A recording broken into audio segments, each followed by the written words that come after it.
ညီကိုလည်းကျွန်တော်ဒီပစ္စည်းလေးဝင်နော်ပစ္စည်းလေးဝင်ကွာလေးရတော့ဒီနှမျိုးပဲပါလာအများကြီးတော့မပါဘူးနည်းနည်းပဲပါမယ်နော်ကွာနည်းနည်းပဲပါမယ်ဒီကောင်ကအယုတ်လေးနဲ့နော်လေယုတ်လေးနဲ့သူတရား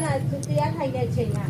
ဒါလေးပါမယ်ကျိုးက0.45ပါမယ်0.5ပါမယ်0.5ပါမယ်0.75ပါမယ်0.7နေပါမယ်နော်ကောင်လေးလေကျွန်တော်တစ်လေးစမ်းပါပေးတာနော်ဒီကောင်နှစ်စိမ်းလေး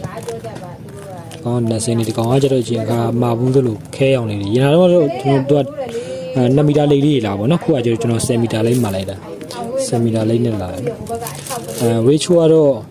သူတို့ပြထားတာတော့1ချို6.5ပေါ့နော်6ဆမဟုတ်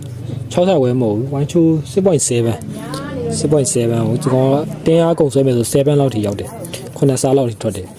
ကျွန်တော်တိုင်းမကြည့်ရတယ်နောက်ရမှာကျွန်တော် AC တိုင်းပေးမယ်ပေါ့နော်လို့တဲ့တော့ပစ္စည်းဒါလေးဝင်ပါတယ်လောက်ဆိုင်လေးကတော့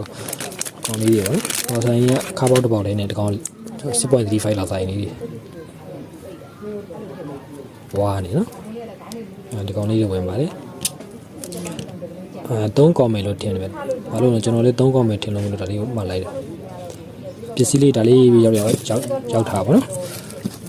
ကွာတော့ဒီနှမျိုးပဲပါအောင်မယ်လောလောဆယ်ကျန်တာတော့နောက်ပါပါနော်ရောက်တော့ရအောင်မယ်နောက်ထပ်ရောက်ဖို့ရှိသေးတယ်ဒီကောင်ကများတို့ခေါ်နေတဲ့ပူကျဲပေါ့နော်ကျဲ80နေကုန်ဒီနေကုန်80ဒီကောင်ကတော့85ပဲဖြစ်မယ်ဒါလေးရောက်ပါတယ်ညီကိုလိုတဲ့ညီကိုကျွန်တော်